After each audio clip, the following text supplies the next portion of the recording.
Shalom, saudara-saudara yang terkasih dalam nama Tuhan Yesus. Bagaimana kabarnya hari ini? Saya harap semua dalam keadaan sehat dan baik-baik saja. Saat ini kita akan belajar bersama-sama kebenaran firman Tuhan. Namun sebelum itu kita akan menyerahkan kehidupan kita ke dalam tangan Tuhan. Mari kita bersatu di dalam doa. Bapa yang berada di kerajaan surga, kembali kami bersyukur Tuhan, pertolongan Tuhan sungguh luar biasa dalam kehidupan kami. Saat ini Tuhan, kami akan membagikan kebenaran firman Tuhan. Kiranya Kau berkata-kata dalam kehidupan kami, Roh Kudus Tuhan yang selalu berjalan dalam kehidupan kami. Tuhan, dalam permohonan kami, terpujilah Kau dari sekarang sampai selama-lamanya. Amin. Mari kita membuka kitab kita yang terambil dari Matius 28 ayatnya yang ke-18 sampai 20. Saya akan membacakannya. Yesus mendekati mereka dan berkata, "Kepadaku telah diberikan segala kuasa di surga dan di bumi. Karena itu pergilah, jadikanlah semua bangsa muridku dan baptislah mereka dalam nama Bapa dan Anak dan Roh Kudus. Dan ajarlah mereka melakukan segala sesuatu yang telah kuperintahkan kepadamu. Dan ketahuilah aku menyertai kamu senantiasa sampai akhir zaman." Di sini saya akan memberikan tema menjadi pemberita Injil. Kalau kita melihat di judul perikop yaitu perintah untuk memberitakan Injil. Kitab Matius ini ditulis oleh Matius sendiri, seorang pemungut cukai yang dipanggil menjadi murid Tuhan Yesus. Kalau kita melihat atau mengartikan apa itu amanat? Amanat adalah sebuah perintah yang disampaikan oleh si pemberi amanat, baik dalam bentuk perintah ataupun dalam bentuk tertulis. Kalau kita melihat siapa sih yang menciptakan kita di dunia ini? Yang menciptakan kita di dunia ini adalah Yesus Kristus, yang memberikan kita nafas dan kehidupan. Kita ada sampai saat ini karena kekuatan Tuhan sendiri. Matius 28 ayat 16 sampai 18 ini, kalau kita melihat latar belakangnya, sebelum kenaikan Yesus Kristus ke surga, para murid pergi ke Galilea, lalu di sebuah bukit itu Bukit Zaitun, mereka berjumpa dengan Yesus. Para murid menyembah Yesus sebab Yesus adalah raja. Dan di situ juga sebagian ada orang yang ragu percaya kepada Yesus. Mereka meragukan untuk menyembah Yesus. Yesus memberitahukan kepada murid-muridnya bahwa Dia telah diberikan kuasa kepadanya, baik di bumi maupun baik kuasa di bumi maupun kuasa di surga. Selanjutnya, kalau kita melihat di saudara-saudara yang terkasih dalam Tuhan Yesus, di Matius 28 ayat 18 sampai 20 ini ada kata yang diulang-ulang. Ada 2 poin atau 2 kali kata yang diulang-ulang. Yang pertama, Yesus. Ada 2 Yesus, dan di ayat yang ke-20 ayat yang ke-19 itu nanti ku itu diartikan sebagai Yesus, dan di ayat yang ke-20 aku itu sebagai Yesus juga. Yang kedua itu mereka. Ada di ayatnya yang ke-18 mereka itu siapa? Murid-murid Yesus. Yang ke-19 juga ada kata mereka itu murid-murid Yesus. Selanjutnya, dari pasal ini saya akan membagikan 3 poin atau 3 kebenaran firman Tuhan yang bisa kita pelajari atau yang bisa kita untuk menjadi ingatan atau yang menjadi pelajaran bagi kehidupan kita. Yang pertama, Yesus yang memiliki semua kuasa baik di surga maupun di bumi. Yesus adalah Tuhan kita yang telah menciptakan kita di dunia ini, yang Dia juga yang diberikan juga kuasa oleh Bapaknya sendiri. Hal ini menjelaskan kepada kita bahwa Yesus adalah Sang Penguasa atas segala alam, semesta dan ciptaannya. Di sini Tuhan menegaskan jati dirinya bahwa Dia adalah Allah yang berkuasa baik di surga maupun juga di bumi.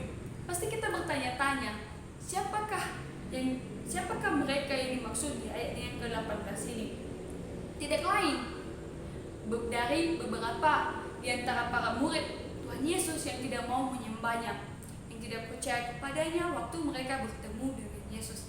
Seringkali juga teman-teman, kita meragukan Tuhan Yesus, kita tidak percaya, kita tidak percaya kepada Tuhan. Kita mengenal Yesus, tapi kita tidak percaya bahwa Tuhan itu adalah Sang Pencipta kita. Saudara-saudari yang terkasih dalam nama Tuhan Yesus, kalau kita melihat bahwa Yesus itu penguasa segalanya, maka Dia juga yang berkuasa ketika kita mengalami masa krisis, masa kekurangan, bahkan apapun yang terjadi dalam kehidupan kita. Dan kita juga sebagai ciptaannya, ketika kita mengalami masa yang sulit, mengalami keadaan yang sulit, keadaan yang membuat kita terpuruk, kita jangan menyerah, tetapi kita percaya kepada Tuhan.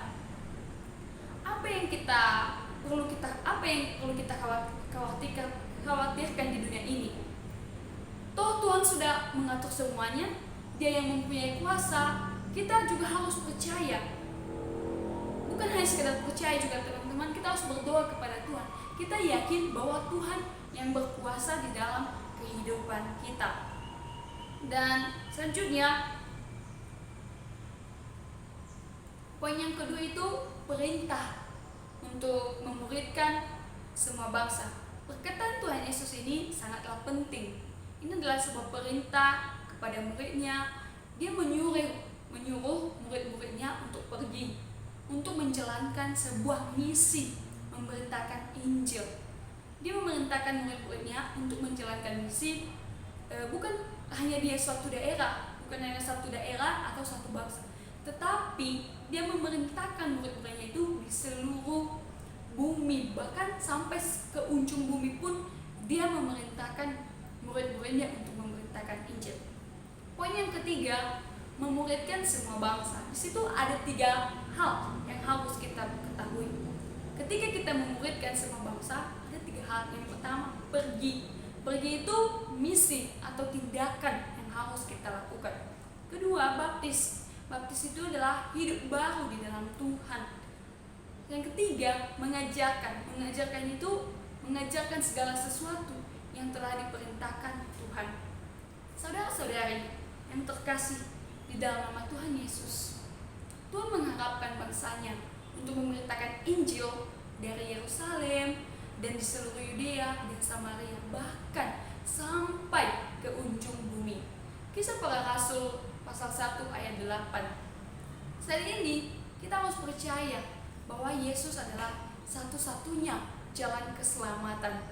Maka itu mendorong kita juga untuk memberitakan Injil.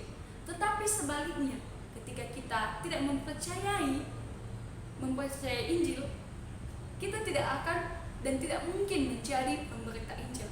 Dan bagaimana dengan hal baptisan? Membaptis orang itu gampang, tinggal kita menenggelamkan orang di air dan baca Alkitab, baca kebenaran firman Tuhan. Tetapi yang dimaksud di sini teman-teman itu, sebelum kita membaptis seseorang, apakah benar-benar sepenuhnya orang yang kita baptis itu sudah percaya, sudah meninggalkan hal-hal duniawi, sudah sepenuhnya percaya kepada Tuhan Yesus? Karena kadang orang menganggap pembaptisan itu hanya sebagai lambang orang Kristen. Intinya dia sudah baptis berarti dia menjadi orang Kristen.